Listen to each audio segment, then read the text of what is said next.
That's right. We're right here, Sharp Facets Gallery this afternoon. I am Ann Eller. I am here. We're going to be talking about diabetes today. And, you know, you may want to say you want to switch the dial, but really you should keep the dial right here today because it's something that can affect anyone. And one of the things that I think we all should know is that you can do things to help yourself on diabetes and making sure it doesn't get any worse, maybe even improving your life.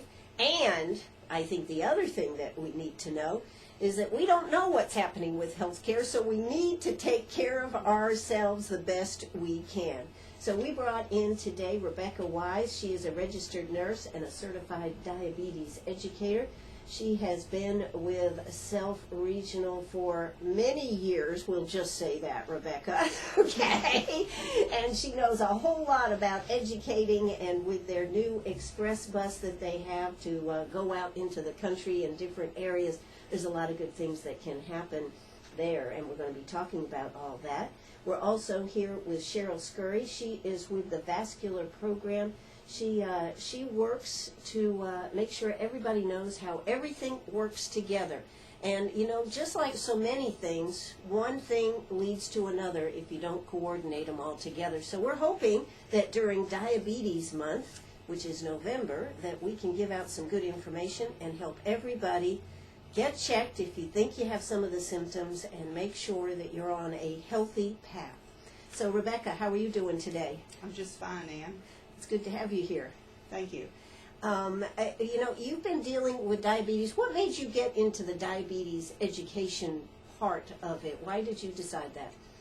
Well, as a child, I had always wanted to be a teacher, but then I kind of changed my mind and decided I would be a nurse. And I think I started drawing up my grandfather's insulin when I was around 11. So now I have the best of both worlds. I'm a nurse that educates. Many people in my family had diabetes type 2, which we see 90% of the people that do have it have that type. And so I had a passion for helping people deal with this disease.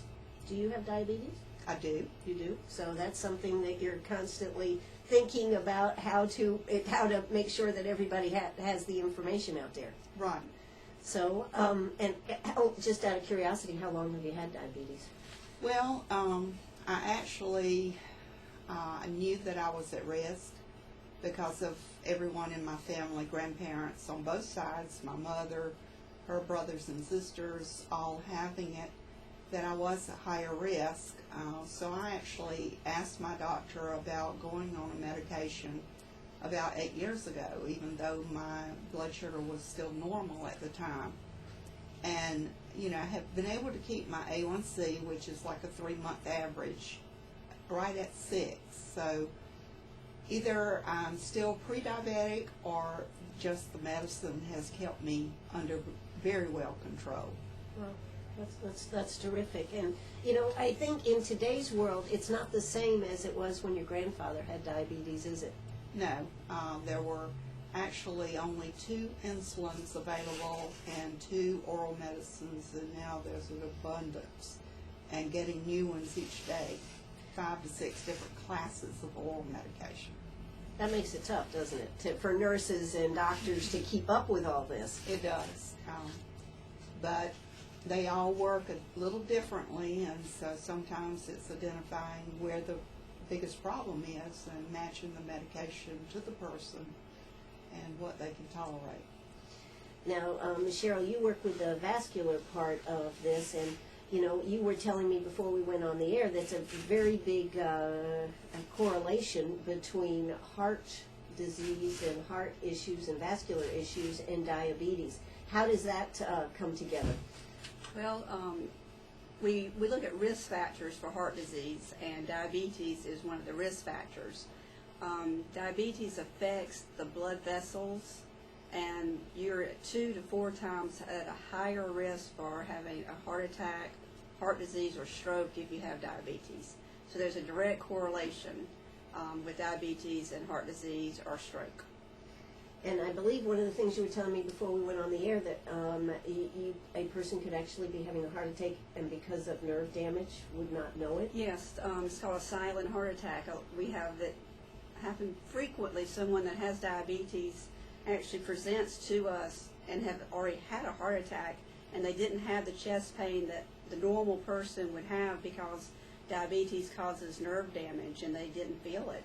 And so you have to really be on your toes and really experience what your body's trying to tell you and seek medical attention if there's anything going on. But you can really actually have a heart attack and not know it. Wow.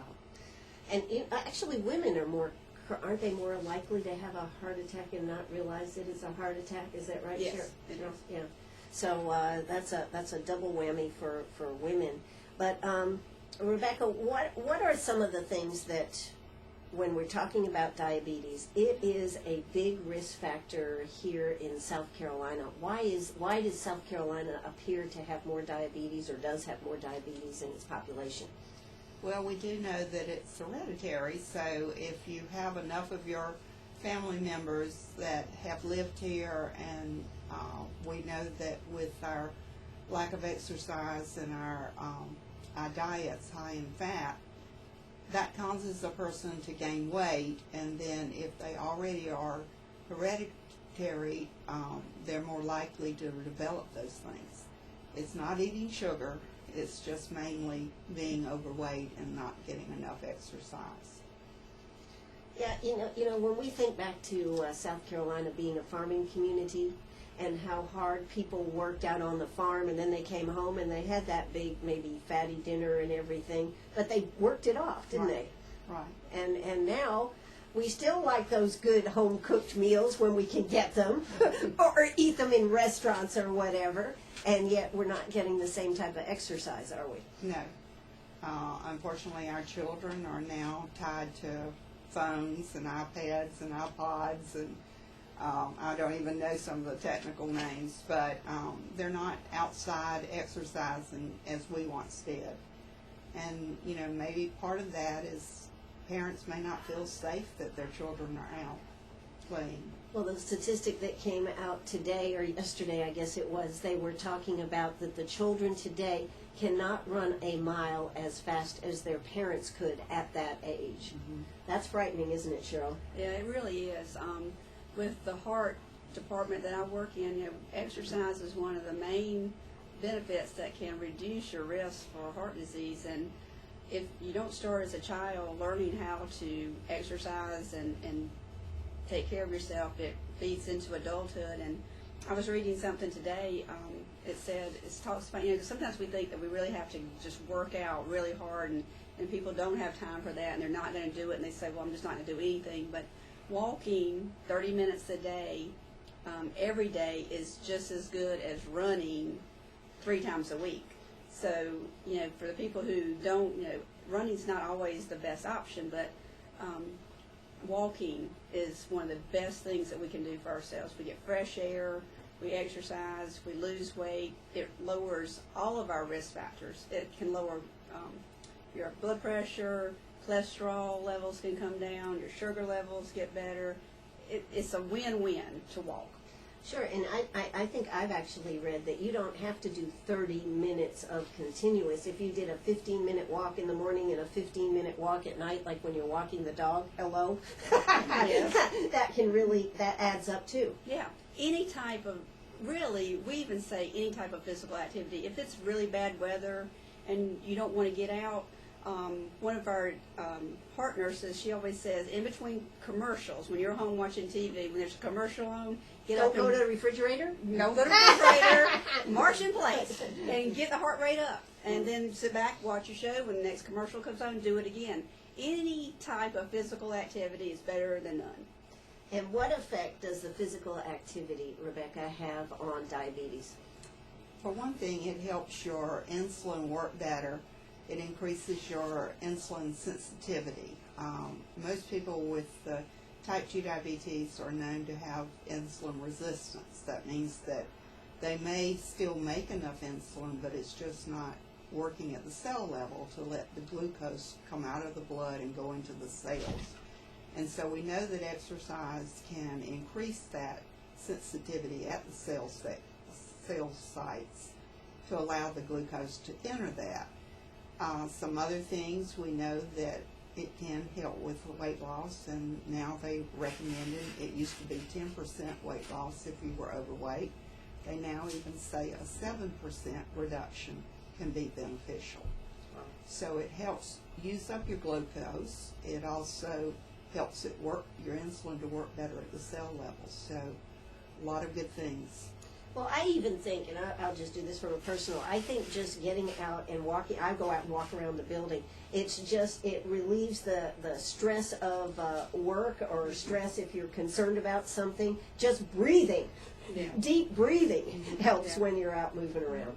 Even if you're going to the mall, we say park further back, don't park right at the front.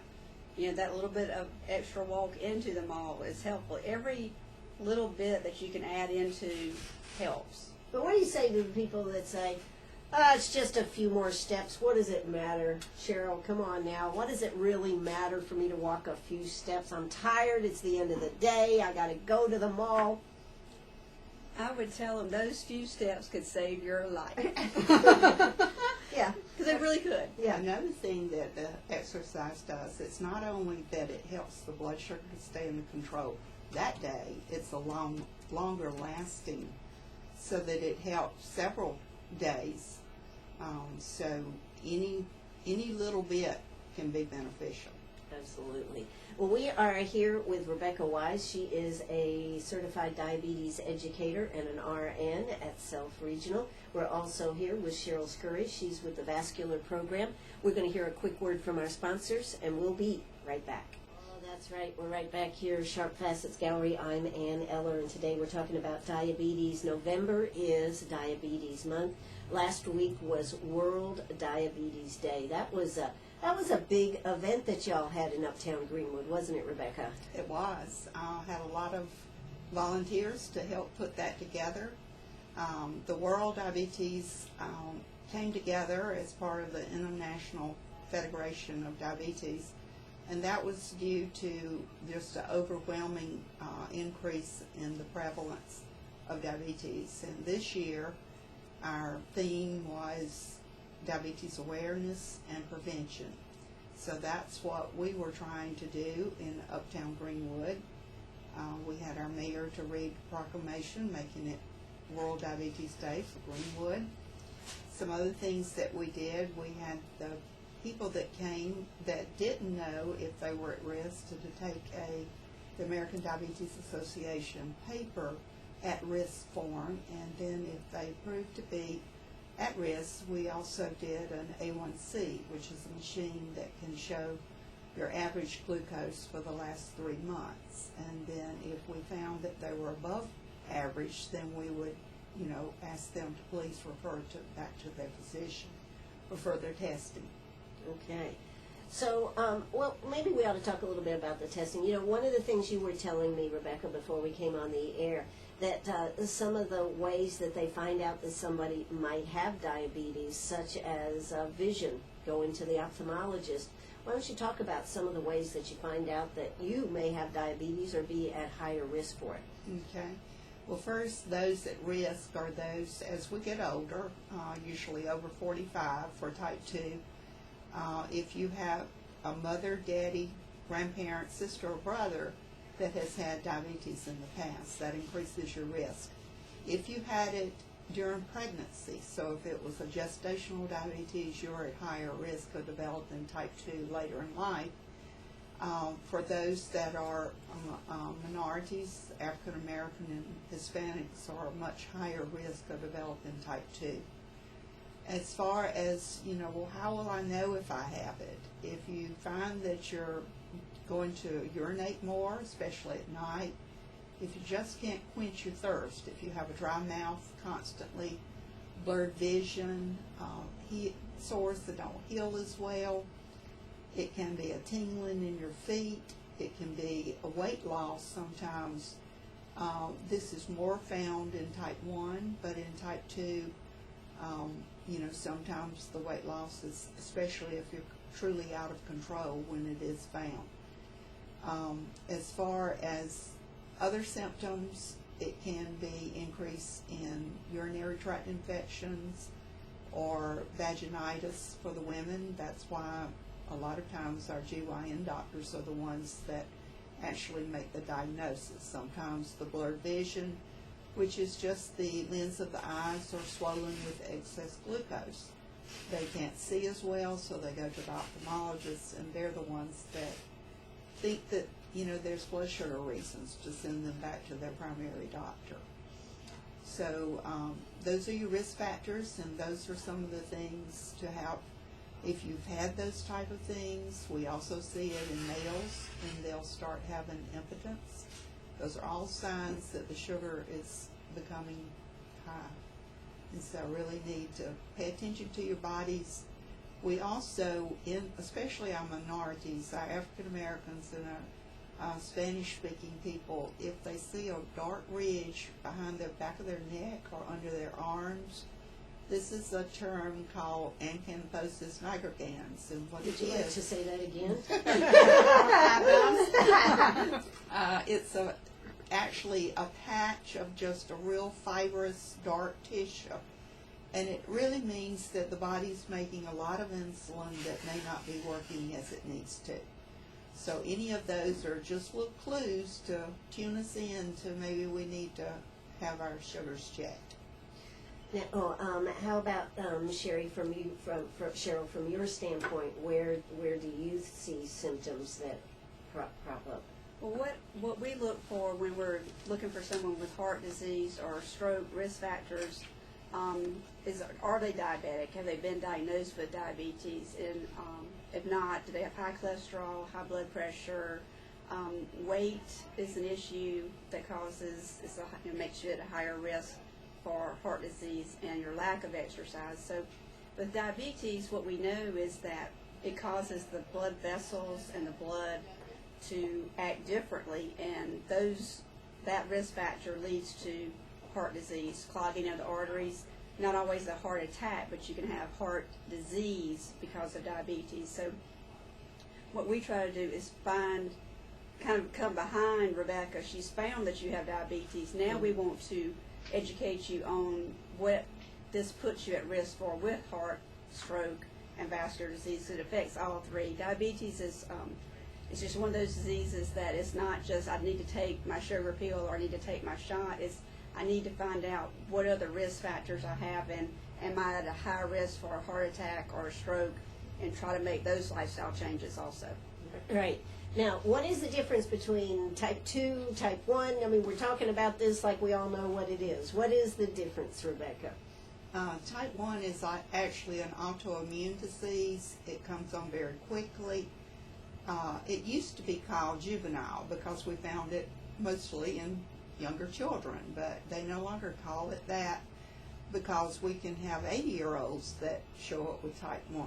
But it's used to follow, especially it can be caused from things in the environment. It can be stress-induced. It can be following some type of virus. When we used to have children that had chicken pox, a lot of times it would follow that. But now that we vaccinate against that, we don't see that as much.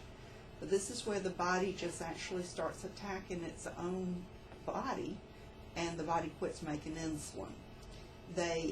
Insulin is a hormone that comes from the pancreas, and it is released a little all the time. And then when you eat carbohydrates, which are starches, fruits, or milks, you get another little squirt of the insulin to cover that food. So they can have the same symptoms, they can have the same complications, but it usually comes on at an earlier age. Type 2 is actually caused from insulin resistance, like I said before, where we usually see high blood pressure, high cholesterol, high blood sugar, and somewhat fluffy around the middle. We call it that, rather than fluffy around that. the middle. Okay. But we see those things, and it's where the body is making enough insulin for a while to take care of the higher blood sugars. But as it continues, because we sometimes have found that by the time you're diagnosed with type 2, the research shows you've already lost 50% of your insulin production. And that's because it can come on as slowly as for 20 years of developing it. And it's when the insulin can no longer make enough that's working properly to keep that blood sugar under control. Wow. Well, we're going to join South Carolina Radio News. We'll be back in just a second. If you have a question, give us a call, 229-7984. That's 229-7984. We'll be right back. Arg, are you a pirate or a pack rat? Do you have a vacation of a lifetime sitting in the attic? Or a college tuition hung on a wall? Or is a fabulous retirement hidden in your jewelry box? Bring those items to Sharp Facets Gallery. We can establish value and buy from you or sell for you. And so ends another chapter at Sharp Facets Gallery, 72 Bypass, and on the web, sharpfacets.com. That's right. We're right back here, Sharp Facets Gallery on the 72 Bypass. We're talking about diabetes today. As I've said, November is Diabetes Month, and, I think it used to be when somebody found out they had diabetes, it was everything, their world was falling apart, wasn't it, Rebecca? Yes. But today, it's a different story, isn't it? For most. For Some most. are still thinking that it can be worse than, but I think education is a key to learn what they need to do and how to live their life normally as much as possible to take care of themselves. Now, we always talk about diet and diabetes. What are some of the key things as far as diabetes goes? It's really no longer called like a diabetic diet because it's just healthy eating. It's, lower fat, green leafy vegetables, fruits, whole grains are important, and just learning how much carbohydrate do you need to sustain your life. And when you put that together with your exercise and sometimes medication, you can live pretty much like everyone else. Of course, now I'm not saying it's easy. You have to check your blood sugar. You have to take medications. You have to know what to do if your sugar's high or if it's low and how to be prepared for that. So I'm not saying that it's an easy road. I'm saying that it can be managed for most. Can you prevent diabetes? You can. For those with type 2 diabetes, it has been known if it's identified early enough, what we call pre-diabetes, and that's if you have that A1C done and the normal is anything less than 6, and so if your A1C comes back 5.7 to 6.4, that is actually referred to as pre-diabetes by the American Diabetes Association. And they say that really is the only one that can be reversed. And that is usually with a 7% weight loss and increase in your activity. Now, is it only heavier people that get diabetes? No. Most type 1s are either normal size or even underweight. So, and we do see some that are type 2s that are not overweight. They've identified a different, another type of diabetes where it looks like type 2, but they're actually not labeled as a type 2. But it's, What are they called? It's LADA, and so it's the one kind of in the middle, 1.5. Okay, it's in the middle, okay. Yeah. And then we also know gestational diabetes is usually nothing that the mother has done incorrectly. It's just her hormones of pregnancy make her insulin resistant. And so, and as far as the pregnancy progresses, it becomes harder and harder to keep the sugar under control. Now, sometimes can you still have cake and cookies and that kind of stuff, Rebecca? You can, my poor grandmother probably turns over in a grave every day when I teach. You could still have sugar because back then it was that you could not. You were not allowed any type of table sugar. They found several years ago, maybe 10 years ago, that whether you ate a baked potato or a piece of cake, carb's a carb. It will do approximately about the same. Of course, you get more nutrients from eating the baked potato. Are you sure, But- Rebecca? I think the cake has much more nutrients. It's much more satisfying. It can be, unfortunately, the empty calories. Okay, I understand. But as far as what does it do to your blood sugar, approximately about the same. So it's learning how that if you do want a little treat, how to count the carbs in it and how to put that into your meal plan. Maybe leaving off part of the baked potato if you want that small piece of cake. Notice, folks, she said Small. small piece of cake. But, they came out several years ago with a lot of different diets, like the South Beach diet and some of these others that are low-carb diets. Are those good diets for diabetes or not? Well, I'm sure there's a lot of who you ask on that one, some controversy. I know the Mediterranean diet has also been found that they think that one is a safe one. I think, to leave out a whole food group is not something that we can use in any kind of long term. So I would still stick with eating what you enjoy, but watching proportion sizes and making sure that you're eating quantity of whole grains and fresh fruits and vegetables. Now, is that because like a whole grain digests slower? Is that part of the key to this? It does. The refined carbs actually cause the blood sugar to peak, so it causes a higher rise than the whole wheat. The more fiber you have, it helps with your making you feel full. Mm-hmm. Plus, it helps digest those carbohydrates so that you don't get that large spike after you eat foods with fiber. Okay. Now, Cheryl, as far as talking about diet and hearts and this type of thing, what type is the same type of diet good for a heart healthy? If you're diabetic, we really suggest that you follow your diabetic diet. There's not a big difference with what the American Heart Association describes as a heart healthy diet and not diabetic diet, but what diabetics should eat. It is whole grains, fruits, vegetables, meat that's low in saturated fats. Yeah, what about that red meat? I really like a good steak, Cheryl. Moderate in portion size, everything in moderation. The American Heart Association really has taken their guidelines and tried to make them more accessible to what the American public really is going to go by. So yes, some red meat is fine. It's just how much red meat do we eat. And just for diabetics, they really need to get education. I have a great personal experience. A lady that I work with is diabetic, and she's been having a really hard time with her insulin.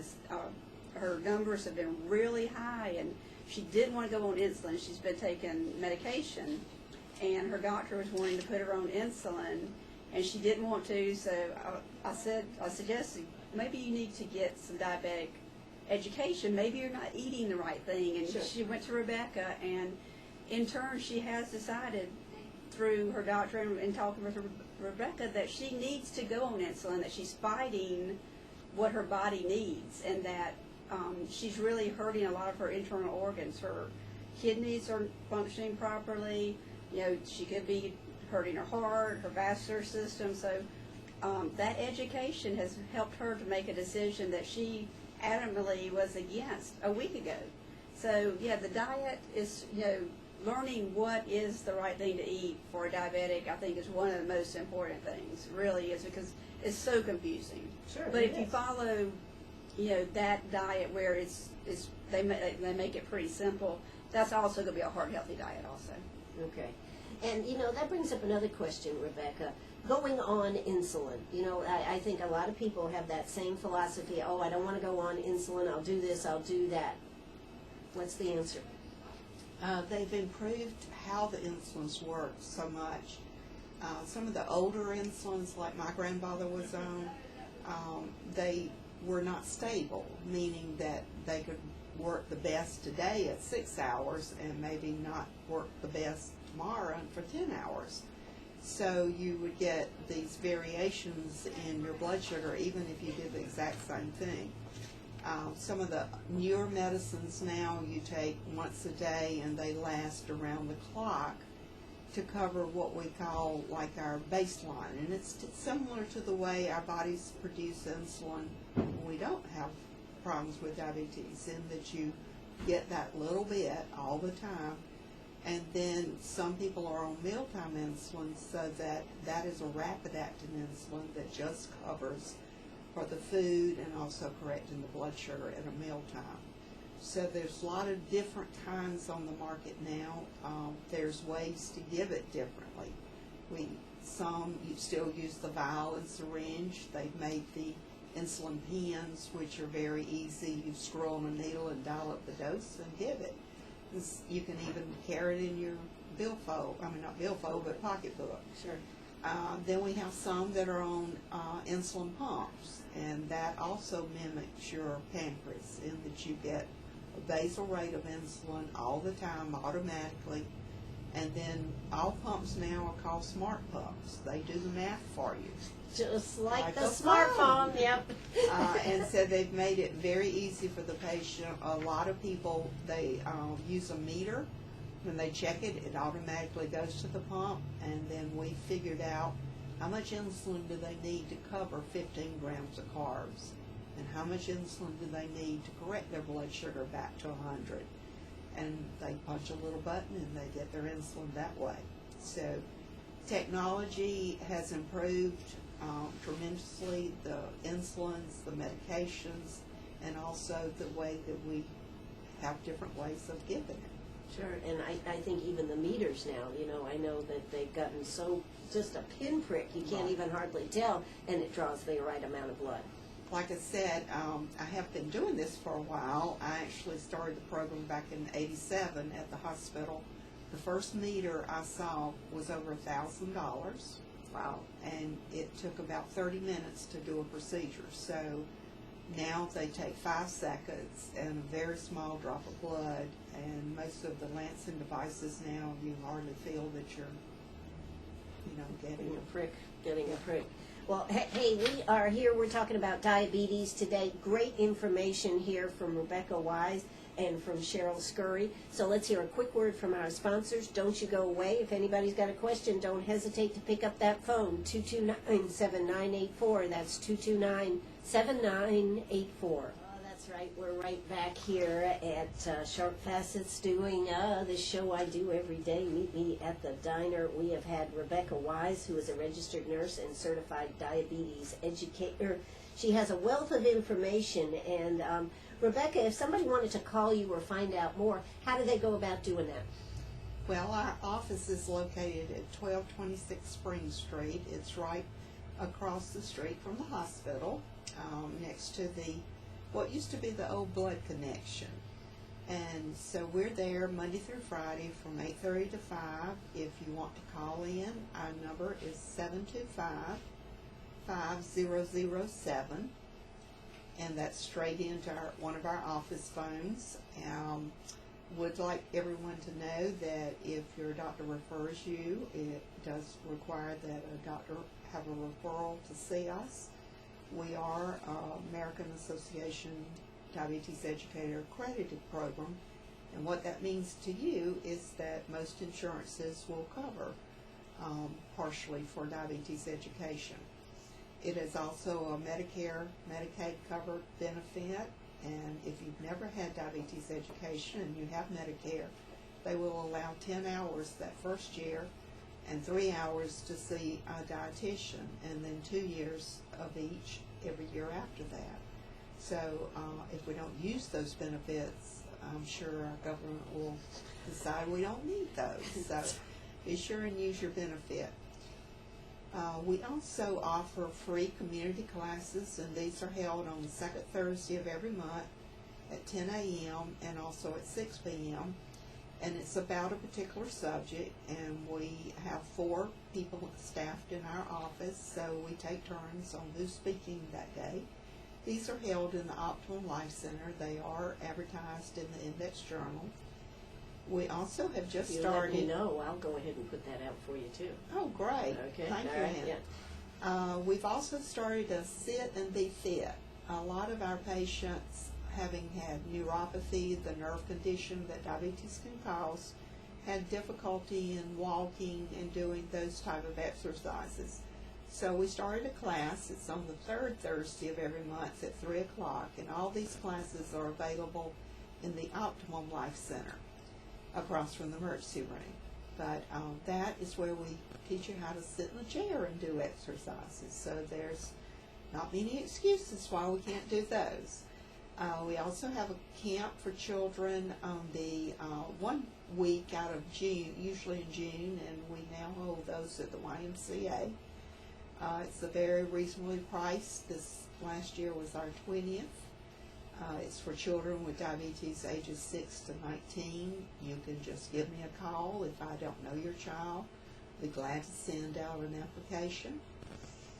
And I suppose that's good for kids to be able to see other kids that have diabetes and how they're dealing with it. We had a young man this year for the first time. He's 14, and he had moved here from Denver, and he told one of our reps that was helping that day that this was wonderful. And the rep said, yeah, you got to go swimming and you get to crawl on the tire.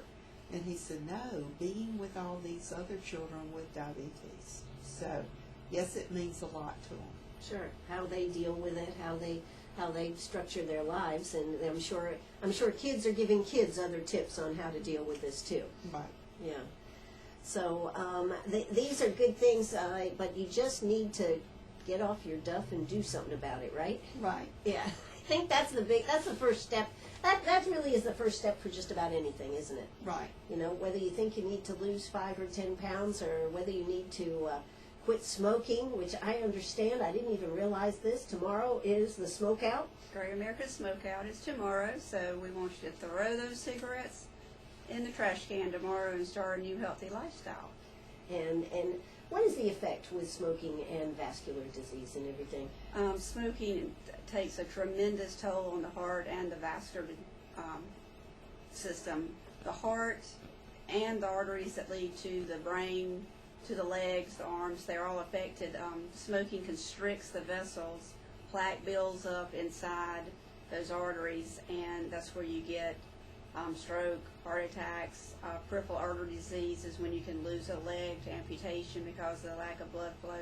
So smoking for heart and vascular is just one of our biggest risk factors that you can control. You can quit smoking, and that can absolutely turn your life around. We also see those people that have suffered from nephropathy, the kidney disease, that are now on dialysis. A large majority of those people with diabetes were also smokers, so it damages all parts of the body. Well, I just want you to know, since we're sitting here at Sharp Facets, I have 3 gals out there that all smoke, and they're relatively young. You know, I mean, that's crazy, isn't it? It is. We're going to go get them. Yeah, we're going to go get them. Okay, all right. It's hard to believe, isn't it, that, and you know, I guess one of the biggest things is we have young people that take up this habit, and then it becomes very difficult to quit, doesn't it? It Cheryl? really does. It's very difficult. I've done some of the smoking cessation counseling, and you know, it not only heart, vascular, but lungs. You know, you get lung cancer. It affects every organ in the body, and never in a positive way. Well, but you know, it keeps you skinny, particularly if you're a girl. That's a big help, right?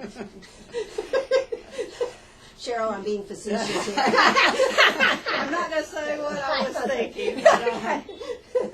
But that's what they say, you know, That's that's what what they they say. Yeah, exactly. And you men out there that are smoking, especially if you have diabetes, there is an increase in impotence for smokers. So give it up. Give it up, that's right. Okay, well, you know, Miley Cyrus said that all those over 40 aren't having sex anyway, so, You know, I put that out there because I find that amazing. Can you imagine if Miley Cyrus lives to 40? Yeah. If she'll be giving up sex. That's what I want to know.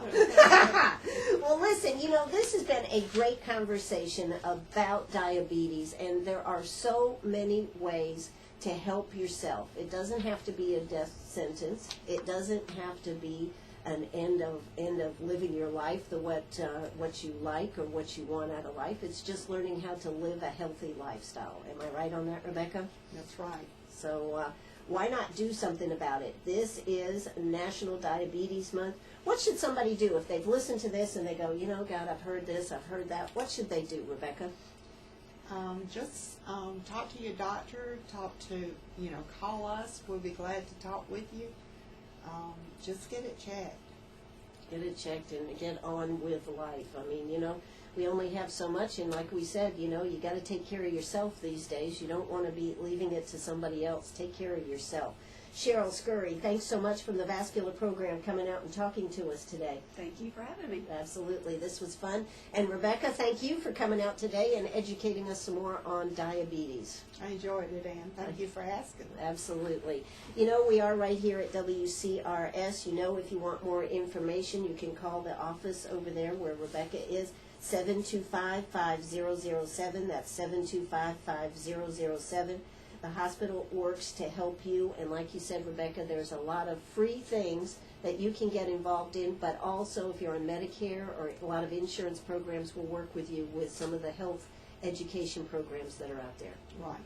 All right. Well, that's going to do it for us. Guess what? It's 5 o'clock. This is WCRS right here in Greenwood. Bye-bye, everybody.